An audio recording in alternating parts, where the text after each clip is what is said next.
Hello and welcome to Tales from the Tavern, the Sea of Thieves official podcast. I'm your host, John McFarlane, and we are on episode 18. It's been a long time. We haven't seen you since E3 this year, but we're here to do like a year in review podcast.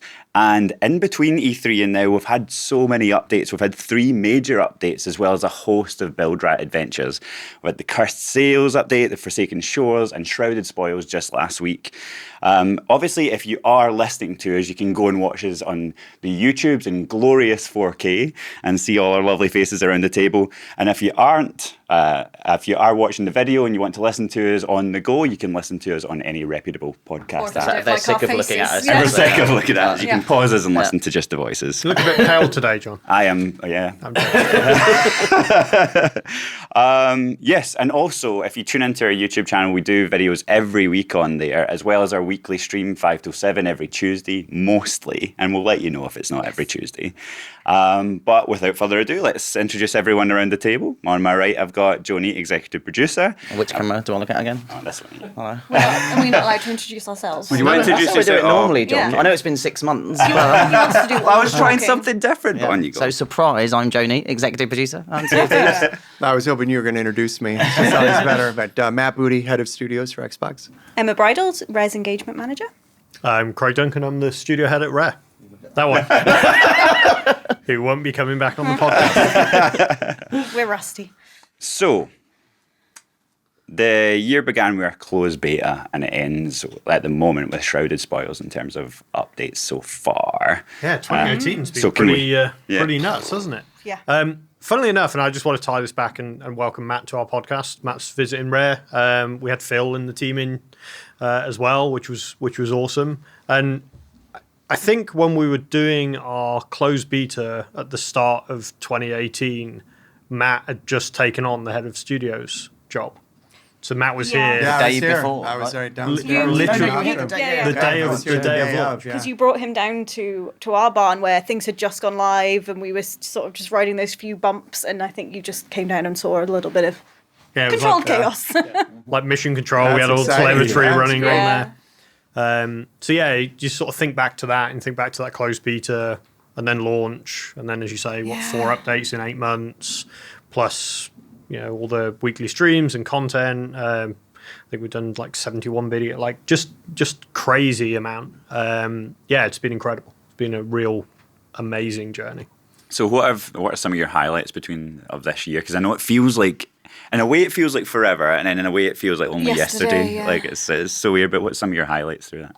I think the beta was one for me because we'd been kind of saying watchable, shareable for a very long time, right? And emergence and like wanting to watch people play our game for real, and to then come out with that closed beta and to have it blow up like it did. I think at that point we kind of knew that Sea of Thieves was something special, and we had something really special with this. We'd got inklings of it from internal playtests with all of the insider program with the alphas, but to kind of flip that switch and allow people to start sharing their stories, that was for me the moment when it was like, okay, Sea of Thieves is something real, and we've got a massive opportunity here. It was being able to watch people not in a controlled environment where they knew we were looking at them, and just seeing that go and going to the top of Twitch. It was insanity. Yeah. But then Good it's kind kind. but then it's kind of capped with like the release of Shrouded Spoils, and how much that's enriched the world and enriched that emergent thing, and the reaction from kind of our community and our players there, and again seeing all the videos that are being shared and stuff. I love, it's a different kind of update to a lot of the ones we've done, but it just kind of takes what's great about Sea of Thieves and just dials it up so much. Right? I think that video I saw of someone shooting a cannon at another ship, but they had the mega keg obviously hidden in their captain's cabin. Have you seen that one? Like, and it just explodes. and it's like, maybe don't hide it there. But it's just that kind of seeing those new mechanics out there in the wild. I love it. Right? And it's a different kind of update and a different way that we've done it, because we sort of only told people it was coming the day before, and just yesterday went, pow, it's here, and here's the long list of all the stuff that's in it. And that was gone very kind of well. exciting to watch. Yeah. It has been crazy, like even just putting the video together for the content update, thinking of things that we had to leave out just because there was so many things that we put in. We had to kind of chop things out to The trim video it down. was just boom, boom, boom, boom. Yeah. I like the way you hid things in there though, like the tankard drinking and the new glow on the ghost, kind of ghost sails and stuff. Yeah, so you didn't call them out, but they were there for the more observant to kind of spot. So I like that. And like we think about like all the things that we've done throughout this year. It's been what, 8 months like since launch, and it's just been like hitting the ground running, I think, because the amount of updates and stuff, it's hard to think about all the things we've done in between then, which include like starting with the Hungering Deep and then moving on to our first build rat adventure. I'm trying to think off the top of my head how many build rat adventures it's been. 5 maybe? 5 skeleton thrones, gunpowder skeletons, mermaid statues. If you can remember all these, I'll be impressed. Festival of the there's Damned, one more. and the other one, which I'm sure people will put in the YouTube comments. And I got list like Correct me I've on. gone blank, but I can't remember. But Yeah. It's 5, yeah. So, we've had all of those in between, and it's just kind of like, it's been really interesting to see the game being updated. The one with the Reaper's Mark. yes. Coast Cruise. Coast Coast Cruise. Cruise, yeah. Well done. Sorry, I just... See that be That was updated one of the this best year. ones. Wasn't it? It was. I really enjoyed like because that was the first thing we introduced like cursed cannonballs as well. Yes. That was a kind of twofold Yeah. a twofold update. But what has been your kind of favourite update so far, and why?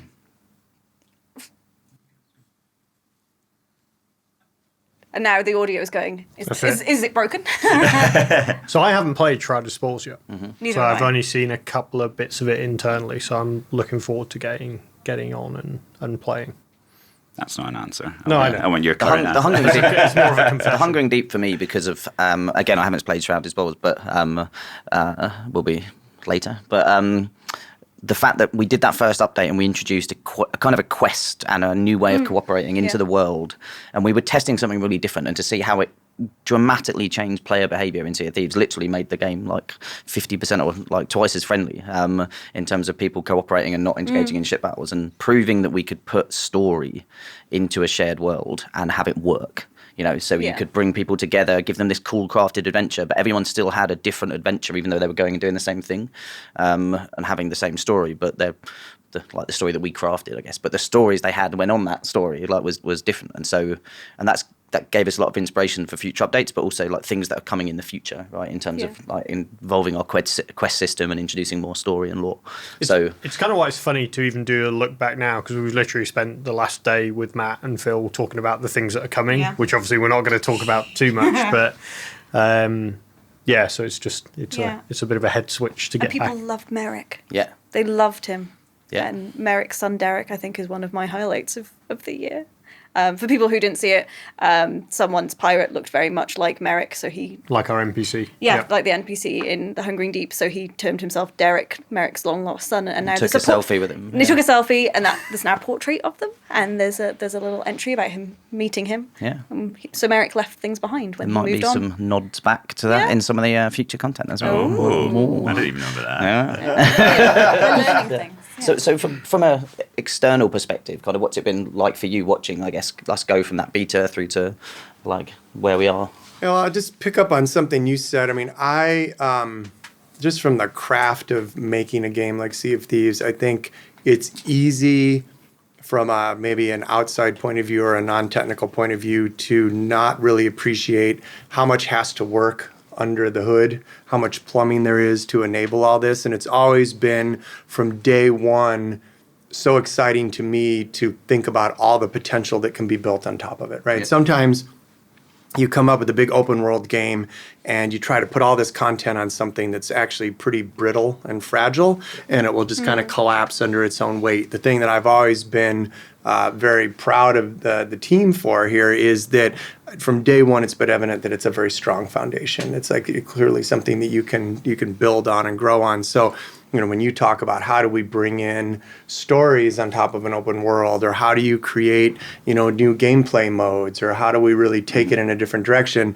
To me, I have a lot of confidence that having watched these different things come along, that it's on top of a strong base. And so I think that you'll just keep hitting these milestones of kind of critical mass of, now we can do that, now we can do that. And it's just these building blocks, right? And if the idea, if the core pieces snap together well, then I think you can build just about anything you want. And that's been exciting. And I really think it's something that's just easy to overlook, which is how much work goes into just creating the base structure on top of which all this other stuff can be built. Yeah. And that's like a really good point from seeing from the community's perspective how even on launch day we had this thing of like I love the basics here, and they have so many ideas of what can go in. It's not like you just get a list of like so many things from the community. I'd love to see this. I'd love to see at the time like rowboats, 3-player ship, more shit. It's like, so there's never a lack of things that we can put in there, and it's great that we have that foundation to build that on. Talking about the community. Yes. That was my little segue. I I believe you have a few listed Well, things you you'd like to ditched cover. me for the last podcast and subbed in Cameron, so I haven't been on in a while. So you've got a massive list. Is Well, I was thinking about, okay, well, what have we done in the last 6 months? What have the community been doing? And I've just got a ton of lists. We launched creator contests. So with content updates, we've been asking people to create images, videos, cosplay, anything that they like. Forsaken Shores was a particularly amazing one. it's Someone really cool. built the Tavern, full detail. Someone did that amazing render of Stitcher Jim, what he would look like if he was real. Yeah. It was absolutely incredible. We've got a fan fiction contest running at the moment, which runs till January. So if people haven't entered, take the stories that you're building as you're playing, write them up. They could end up in a book. Can you write some fan fiction about John as well, please? Yes, That'd be if you want to slip John in, yeah, that's fine. People have been doing charity streams. We've seen so many people supporting good causes through playing marathon sessions of Sea of Thieves with their friends, with the community. We've done a ton of shows this year. People have turned up multiple times to see us. Thor von Blitz has come over from Germany 3 times Wow. since launch just to meet the Sea of Thieves crew. People have shown up in cosplay. People have made props. They've come along. We've added boatswains and moderators in our forums and the Discord. We launched SOT shots so we can showcase people taking amazing screenshots. I think one of my favorites is Captain Bullzonia. He does amazing shots. We've seen people forge friendships that they then turn into real life friendships. They play with their family, their kids, their couples play together. Yeah. And a lot of people say we could never play games together until Sea of Thieves. I've even seen one tweet that says it's like marriage therapy, Yes. which They work it out, I thought was yeah. interesting. Lots of people like playing this as their first multiplayer game. Yeah, We it was met mine. people at TwitchCon. Yeah. The older gentleman who said he'd been playing games all of his life, but had never played a multiplayer game. And this was the first one he went on to play, and he's loving it. Yeah. People bringing in new players, so people who've come across a new player in the world, and rather than say, I'm a pirate legend and I'm going to sink your ship, you go, come along with us, we'll show you the ropes, we'll invite you in. We had a museum exhibition running over the summer this year, and we did a panel, and I believe the video for that is on the way. On the way. I'm looking at John. We've added more channels. Sometimes we have 4 videos a week. As of this podcast being out, we're running an advent calendar on social all through December. We're giving stuff away as a thank you for an amazing year. We've done community spotlights on streamers and people who make comic strips. We launched a Discord verified server. Someone recently got all the achievements, the first person to get all the 2,000 achievements. hours as well. Like, In Sea of Thieves. we've now tuned the achievements down. So he'll be the only person that got Just them. in time. Yeah. So we're doing community spotlight on him. We kicked off the Pirate Times, where we show off player stories and report on things that are happening in the world. So when you said, what have we done? There's too much to talk about, but that's some of it. That's 6 months worth of community rounded up. And that's in. not even all of it. That's just what I could think of before I came up. But there's so much going on, and we're obviously facilitating someone doing. People are making their own communities in their own languages in their regions for specific age of players or players with families. Like there's so much going on that I'll stop, but we could go on for hours about it. It's amazing how it just became the new normal pretty quickly, right? Like the It's a whole new first world, the first month was pretty crazy. The first couple of weeks, especially at launch, and just and that whiteboard and the infamous whiteboard of doom that we had to stand in front of with People those go, issues, "It's listing it gonna down. sleep." But Hey, we write the issues we're dealing with on a whiteboard. Yeah, exactly, The least yeah. we can do is stand Yeah. in front of it and talk about it. but like it swiftly became the new normal, right? Of like the game's live. There's people playing it all the time. There's feedback all the time. We're releasing regularly. Like this is what it is. Like let's get into this. And we learned a lot from our insider program and from like prior to launch in terms of being open, transparent, and I think it's kind of really stood us in good stead and really helped build that community with that kind of way of operating. I like we've had the weekly streams to that as well, because we've always talked about that. I mean, I think we've recorded. We're actually sitting here in the broadcast area. We've recorded streams here of us playing. We've obviously had Phil, Matt's been here playing before. I don't know if we released that video We've definitely got one of maybe Phil and Matt we and may Dave not need McCarthy. to. It's good, actually. We should dig it out. I was watching it again the other day. But, we've done that. But I think now we always talked about doing live weekly streams and inviting people from the community to come and play with us. And just that's just another thing we do now. Yeah. Particularly with new content. We're already, I felt like we just started that, but we're at episode 13 or weekly Already? stream 13 already. Wow. It's been crazy that how many were already done. I think just after launch, it sounds weird, but my team were going, the game's on all the time now. People are playing all the time because we've been so used to it goes up for a weekend, it comes down, and we're just like, people are playing all the time. And that doesn't stop. I know it sounds weird, but that it was the a first weird month was a bit adjustment to like go, that. okay, this is happening. So, obviously, Matt, you're over visiting as we talk about 2019 and the future for Sea of Thieves. What can we expect for the future of Sea of Thieves? This is where Joe leaks things. I look at him. and Matt's just in a what could I get out of all the nervous? stuff I said yesterday, Don't out of all the remember stuff that. I've seen, Yeah. what can This is talk where we about? see all those And awkward cuts. we're going, like- cut it. So, I mean, Joe and I were at Mexico at the XO18 event, which was awesome. Like, it was just incredible to be there, representing the team, meeting our Mexican. Like, I didn't realize we had a Mexican Sea of Thieves community, but when we Oh, yeah. rocked in there and they were all chanting Sea of Thieves, Sea of Thieves, it was pretty insane. Matt was there as well. Like, it Yeah, was the wonderful. the atmosphere, the intensity. We met a ton of people. We announced the arena. We showed that for the first time. We did a Q&A panel, which is online.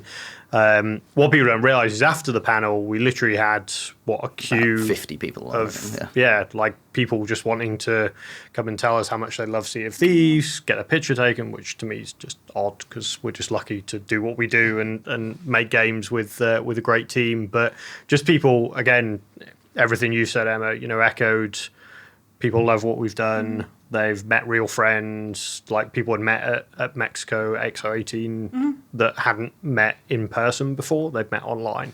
So that was awesome. So obviously Arena is a big part of our future plans. But like Joe and I talked about in the panel, really, if we think about Arena, we've also got the adventure side of the game, which we have been adding into, but we want to keep really adding and doing interesting things with the adventure mode of the game, and we've got some exciting plans there. How much do you want to talk about? We can tease a little. Okay. But I think so. Yesterday we obviously talked about all the stuff that's kind of going on at Rare and with the kind of Battletoads as well. We kind of just gave a glimpse of things that are going there. But as part of the Sea of Thieves update yesterday, we went and did a tour of the team, right? And for me, that was the most exciting bit because I generally don't get to spend enough time just doing that, just going around and looking at people's screens. We send around a weekly update internally, which has some videos, some images, but to just go and see people presenting the work that they're working on and the breadth of stuff that is being worked on right now across the team in terms of that's to enrich the world of adventure for Sea of Thieves, new mechanics, new things to go do in that world, the work that the team's doing on the quest stuff that we've kind of talked about quite a bit about just enriching that quest system and the story, the kind of that crafted nature, and even this morning I was looking at this amazing location that's being kind of built as part of that it's just it really. For me as a player, especially outside of Sea of Thieves and stuff, the stuff that we've got coming up is totally for me as a player is the stuff that gets me really excited. I love that kind of crafted nature of things and going on an adventure that somebody's kind of setting you and so to see all of that stuff and to see it all coming together and the creativity and the fun, the left-handed drawings that was shown to us yesterday, right, by one of our designers, which people can now figure out what's that alluding to, but. I just love that creativity. I love seeing people's creativity and what they've got planned for our players coming in the future. It's so exciting, and not just as a developer but as a player of Sea of Thieves, I can't wait to see what we're going to be bringing to this game in the future and what impact it has. And I think it is. It's that we've got an awesome community of people that love our game, and it's how can we keep delivering great things into them? But it's also Game Pass. We're going to sell a ton of consoles over the holiday season. There'll be new players into without sounding businessy about into our ecosystem, into Microsoft Gaming and Xbox. And Sea of Thieves will be new to them, and we'll have new Game Pass customers that will come in. And we've had Sea of Thieves in the Black Friday sale, where I think that's done super well. Andy, who's our business manager, I won't go into exact numbers on the podcast, but he was like, "Hey, Black Friday sale was really good. We've got tens of thousands of new customers coming in to play Sea of Thieves, which is great." Yeah, I mean, if you played it right, you could get a month of gold for £1 or $1, and Game Pass for a month for £1 or $1. You can play Sea of Thieves for $2. It's insane. Bargain. And we've delivered 4 massive content updates in 8 months. So. Getting in and played it. I see, because I'm seeing a lot of that at the moment. Loads of people on Twitter saying they're jumping back in for the Shrouded Spoils update. Yeah, saw some streamers on it last night as well, right? Yeah. So that was super cool. That we hadn't seen for quite a while, actually. Like, they maybe played around launch and then they came back and dipping in and having a look, which I don't think we really expected from yesterday's update, to be honest. Because it was because it's more of a, I don't know, like a crowd-pleasing update for the existing kind of players for me. We've been There's talking a lot about of for a while, Yeah. and pulling all that together. And that Yeah, people have been asking for. Yeah. But it was interesting to see people that had maybe gone away for a while and then come A back few for of them this. said, right? "Oh God, there's so much more now. I'm going to put down whatever else I've been playing. I'm going to jump back in." So yeah, it's exciting times. Yeah. And it wouldn't be right to have you as a guest, Matt, and not to grill you with some questions here. So Waiting. I knew I wasn't going to get off easy. Right. So this has kind of been your first year of leading studios, right? But it's not your first year of being at Microsoft. No, so I joined Microsoft in 2010 and started out working on a lot of the Windows Phone, Windows 8, Windows 10 stuff. And then was leading the acquisition of Mojang and bringing Minecraft into studios back in 2014, was doing that up until this January. And really, it's just what an amazing job to be able to work with all of our studios. I mean, we had a great time here. The same thing. I love being able to walk around, see people's screens. Of course, sometimes I get a little drawn in. Craig is like dragging me by the ear because I'm sitting down and wanting to talk to the artists and things like that. But it's been great. We have been really busy with the launch of Game Pass, of course, with Sea of Thieves really leading the way for us in studios back earlier in the year.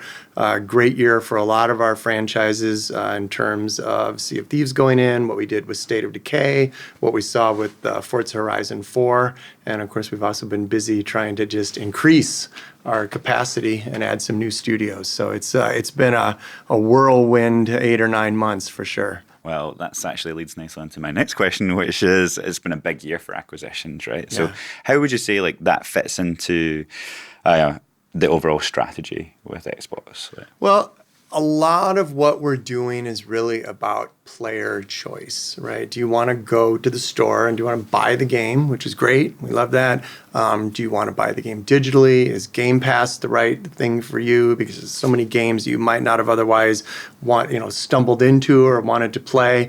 And I think that we just want to make sure that there are a lot of options. The thing about options is that then we need more games and we need more content. And, given I love hearing all the stuff about the community and reacting to the players. I think, I always look to Rare to kind of keep us honest about that, a lot of our teams, and just remember that it's got to be player first, community first. And we heard pretty loud and clear that, hey, we would love for there to be more exclusive Xbox content. We'd love for there to be more exclusive things that are coming out of studios. So that's really been the goal, which is to increase our ability to deliver more games and bring more exclusives. And it's 6 new studios? 7? Yeah, we'll end up being 7. We think we can just run through them real quick. I mean, we started a new studio in Santa Monica, The Initiative, with Daryl Gallagher, a guy who had led the reboot of Tomb Raider, really an industry veteran. And if you've been following, along, he has hired some fantastic talent from the Los Angeles and Santa Monica area, which has been great. And then at E3, we announced Undead Labs, who makes State of Decay, someone we've worked with for almost 8 years. Actually, one of the very first titles that I signed when I showed up, I was working to bring the first State of Decay into publishing. So we had Undead Labs, and then of course Ninja Theory, which is just sort of down the road from here, right? They've been up here, and they've been here, Yep. right? And then of course Compulsion Games in Montreal, who made We Happy Few. So those are kind of the first three. And then just a couple weeks ago in the Mexico event, we were happy to announce Obsidian Entertainment and In Exile, both RPG makers, and feel. I've people ask sort of like what's the commonality, what's the through line on these studios, and it's not like we're out trying to fill in a spreadsheet of we need an RPG studio and a platformer studio and a kids studio. It's really more about who are the teams and who are the people and who are the creatives behind that, because it really is about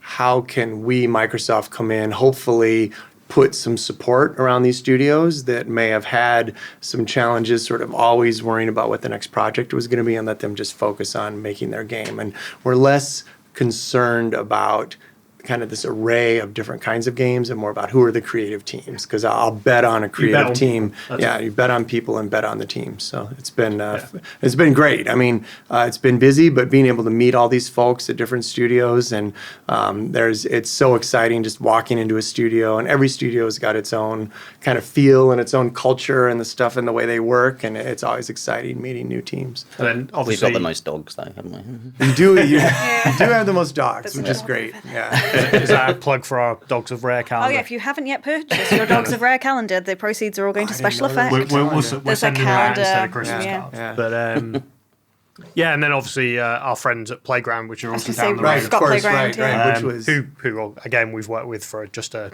ton of years already, and they're an amazing team.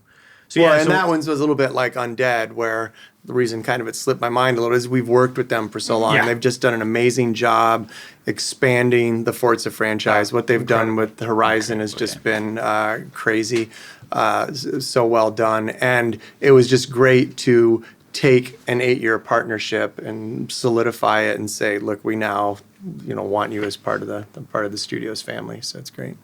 Yeah. So I think, whereas we think we've done well with 8 or 4 content updates in 8 months, Matt's started 6 studios in 8 months. It's a bit like when I go shopping. I don't go shopping very often, but when I do, I just buy everything I need. One of every kind. I'm like, But no, it's been a great year, and I think what people don't realise is we've actually had a number of those teams over visiting Rare, and we share a lot of our development journey and learnings with Sea of Thieves, and we've learned a ton of stuff from them. We had 343 here a couple of weeks, no, October, a month ago. Yeah, about a month ago. Yeah.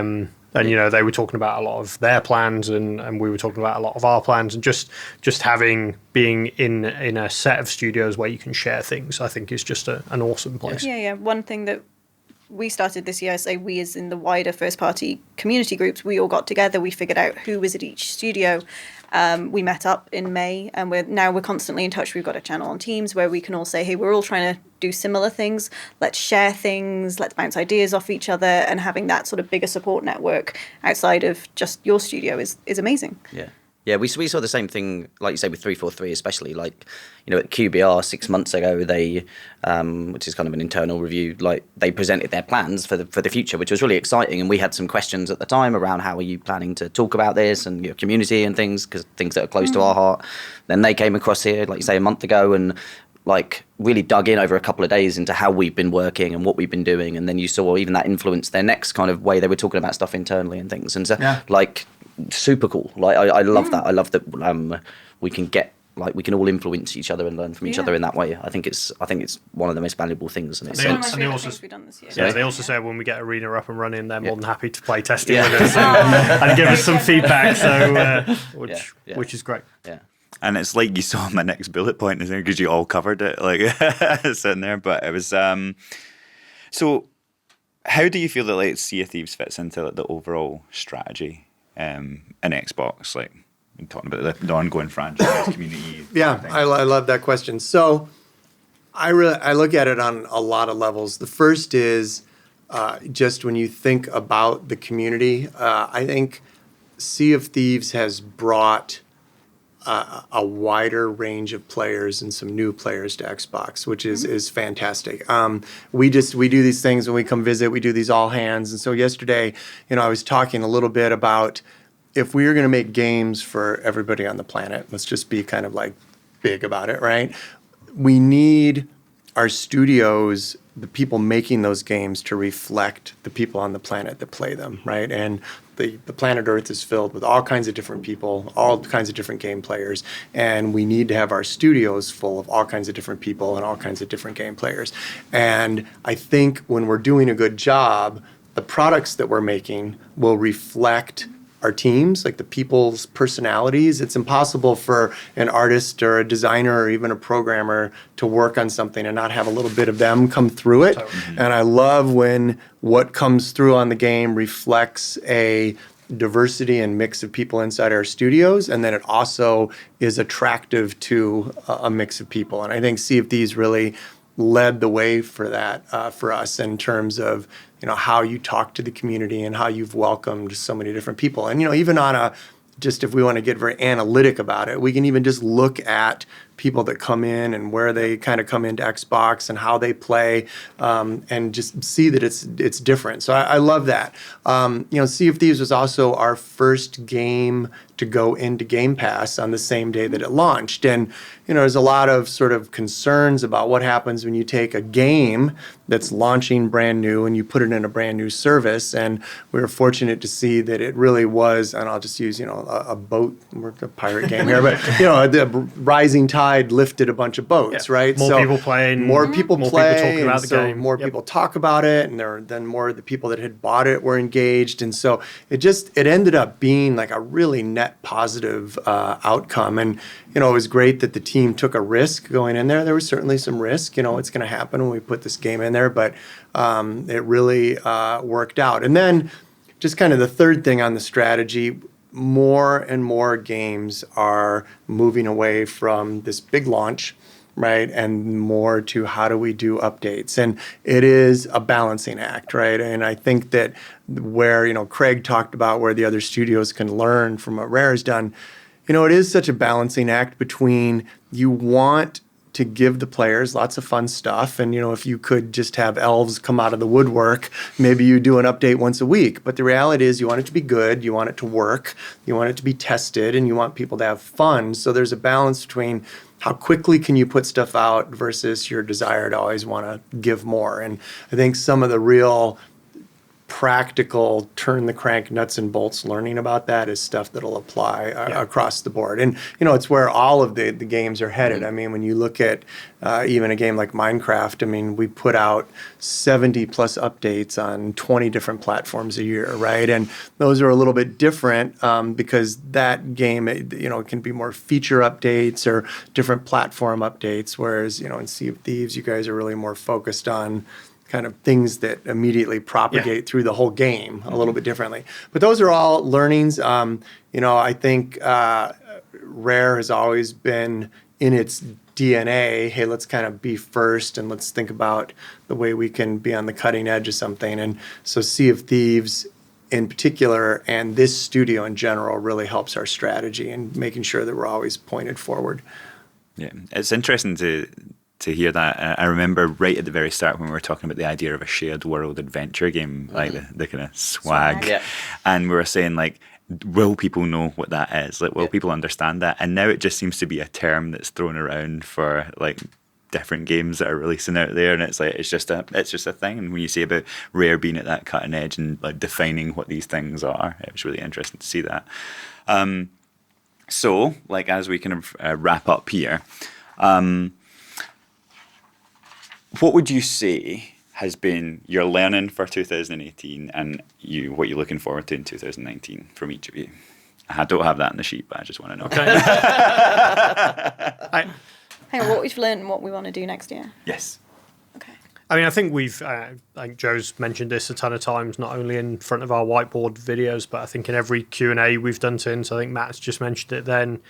I feel super proud of everything the team's achieved in 2018. Like, I think we've launched a brand new IP, we've updated it, we've grown this amazing community. Like, I feel like genuinely proud of everything Rare's achieved. And there's other stuff going on in the background as well. I Sea of Thieves definitely takes the limelight because it's out there and people are engaging with it.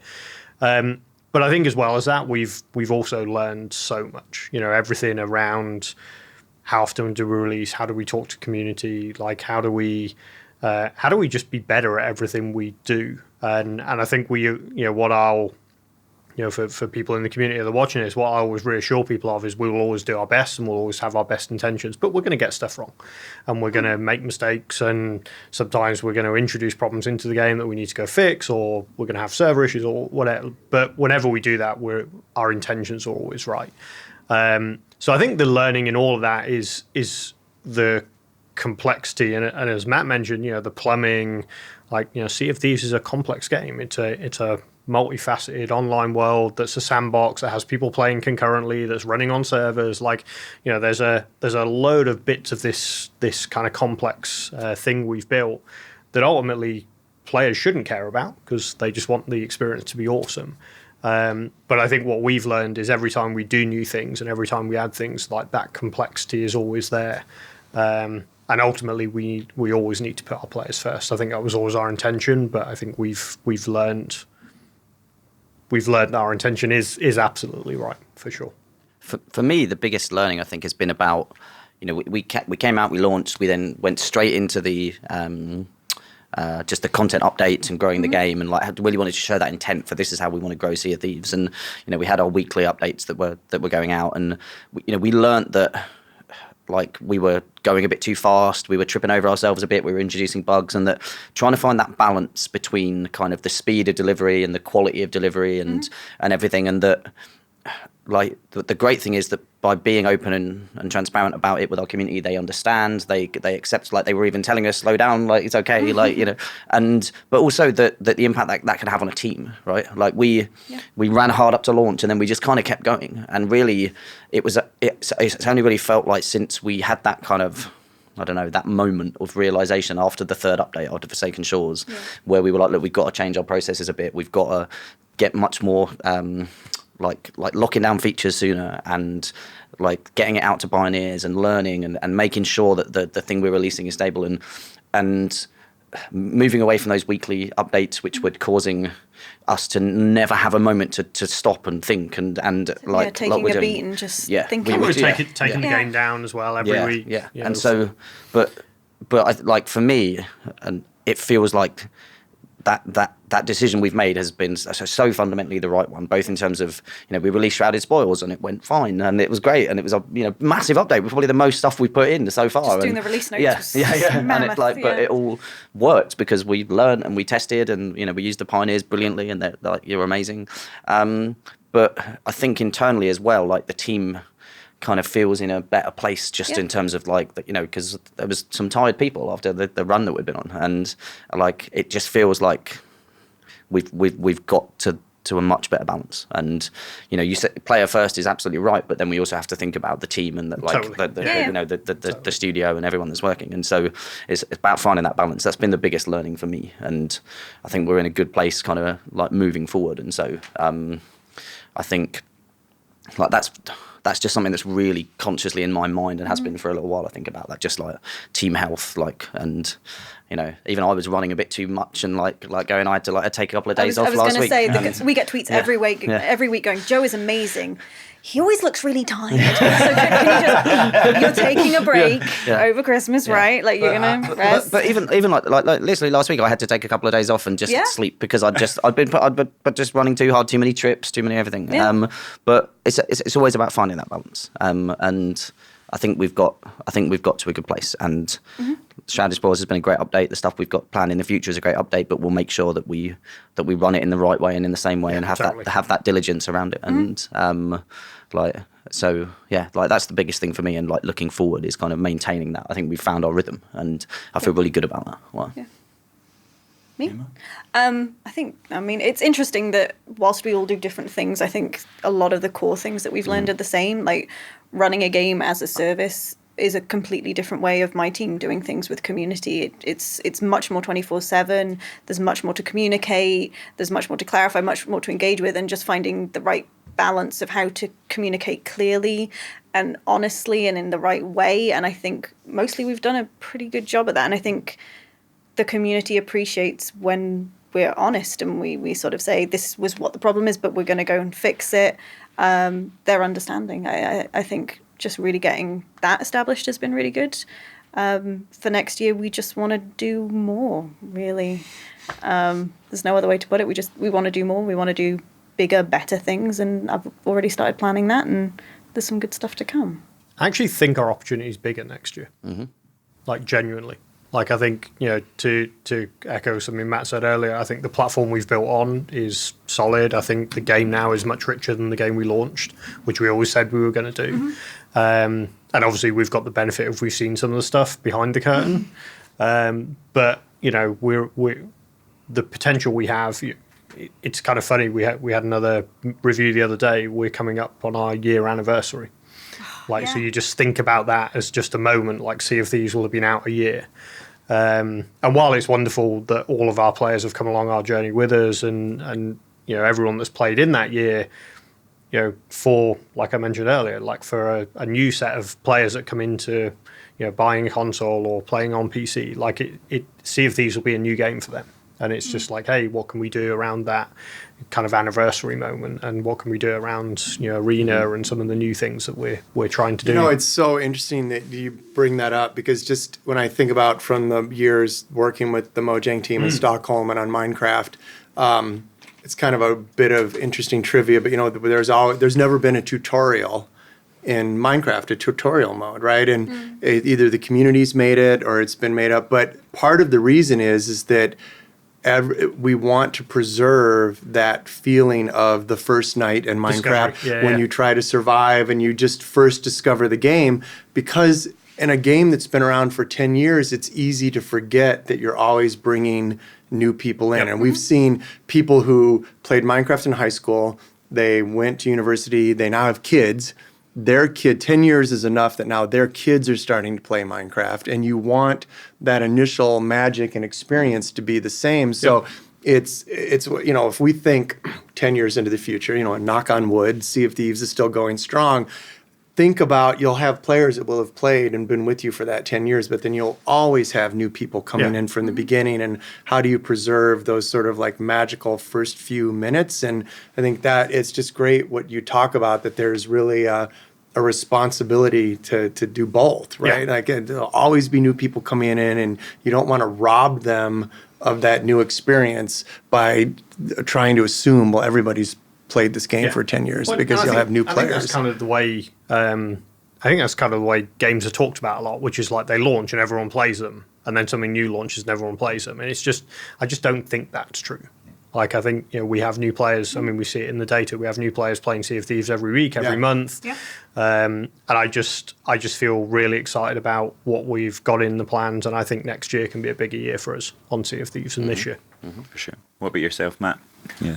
Well, just to echo some of this stuff for me, you always know that this is the case, but you just get a much more kind of in-your-face learning about all the layers that it takes to actually run a game, right? Like, before what does it take to launch a game, right? I mean, when I started first making games, you would, have this gold master, and this disc would go out, and you hope you found every bug, and you would kind of launch it, and then you'd sort of go away for 2 years and go make the next one, right? And when you just walk around here, you realize day to day, how much is going into the game, what it takes to keep a game running.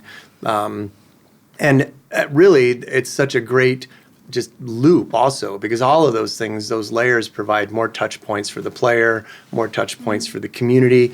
And when it's working, you kind of get this thing going. Somebody said to me, we were talking about just sort of making movies and making series that show up on TV and things like Netflix and stuff. And they said to me, well, the amazing thing that's different about games is that when you put a show into Netflix, it's done. And 5 years from now, when you go back and watch it again, it's the same show.